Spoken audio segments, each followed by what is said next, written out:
Hello friends, very good morning. So baby అయితే మనకి refer అయ్యింది గవర్నమెంట్ హాస్పిటల్కి.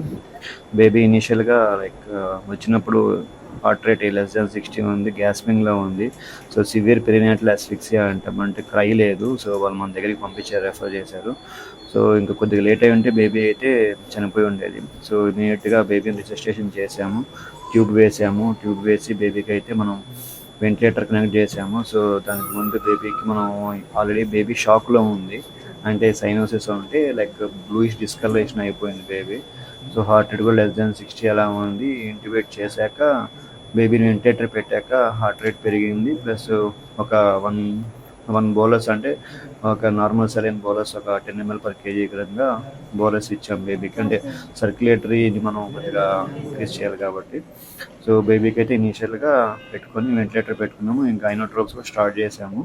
సో బేబీ అయితే ఇప్పుడు